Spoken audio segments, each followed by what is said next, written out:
Faith is being sure of what we hope for and certain of what we do not see. Through faith, our ancestors gained God's approval. By faith, we understand that the universe was formed at God's command, so that what is seen was not made out of what was visible. By faith, Abel offered God a better sacrifice than Cain did. Through his faith, he was commended as righteous, as God accepted his offerings. And by faith, he still speaks, even though he is dead. By faith, Enoch was taken from this life so that he did not experience death. He could not be found because God had taken him away. Before he was taken, he was commended as one who pleased God.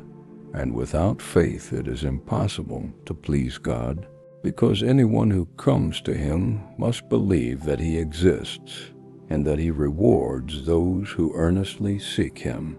By faith, Noah, when warned about things not yet seen, built an ark to save his family. In holy fear, he condemned the world and became heir of the righteousness that comes by faith. By faith, Abraham, when called to go to a place he would later receive as his inheritance, obeyed and went, even though he did not know where he was going. By faith, he made his home in the promised land like a stranger in a foreign country. He lived in tents, as did Isaac and Jacob, who were heirs with him of the same promise. For he was looking forward to the city with foundations, whose architect and builder is God.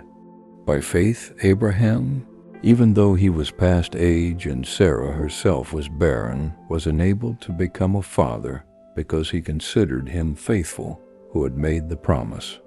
And so from this one man, and he as good as dead, came descendants as numerous as the stars in the sky and as countless as the sand on the seashore. All these people were still living by faith when they died. They did not receive the things promised. They only saw them and welcomed them from a distance. And they admitted that they were strangers and pilgrims on the earth. People who say such things show that they are looking for a country of their own. If they had been thinking of the country they had left, they would have had opportunity to return. Instead, they were longing for a better country, a heavenly one. Therefore, God is not ashamed to be called their God, for he has prepared a city for them. By faith, Abraham, when tested, offered Isaac as a sacrifice. He who had embraced the promises was about to sacrifice his one and only son, even though God had said to him, "It is through Isaac that your offspring will be reckoned." Abraham reasoned that God could even raise the dead, and so, in a manner of speaking, he did receive Isaac back from death. By faith, Isaac blessed Jacob and Esau in regard to their future. By faith, Jacob, when he was dying, blessed each of Joseph's sons and worshipped as he leaned on the top of his staff. By faith, Joseph, when his end was near, spoke about the exodus of the Israelites from Egypt and gave instructions concerning the burial of his bones. By faith, Moses' parents hid him for 3 months after he was born, because they saw he was no ordinary child, and they were not afraid of the king's edict. By faith, Moses, when he had grown up, refused to be known as the son of Pharaoh's daughter. He chose to be mistreated along with the people of God, rather than to enjoy the fleeting pleasures of sin. He regarded disgrace for the sake of Christ as of greater value than the treasures of Egypt, because he was looking ahead to his reward. By faith, he left Egypt, not fearing the king's anger. He persevered because he saw him who is invisible.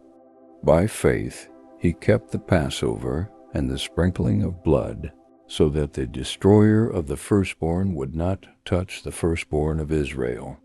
By faith, the people passed through the Red Sea as on dry land.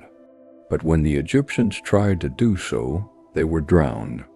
By faith, the walls of Jericho fell, after the army had marched around them for 7 days. By faith, the prostitute Rahab, because she welcomed the spies, was not killed with those who were disobedient. And what more shall I say?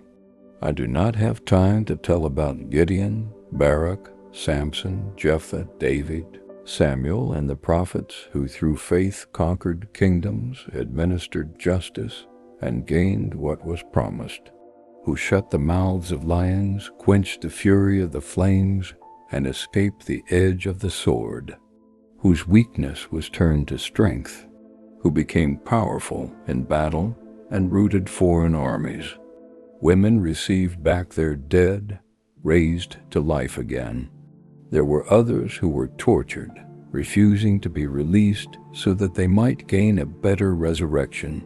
Some faced jeers and flogging, even chains and imprisonment. They were stoned. They were sawed in two. They were put to death by the sword.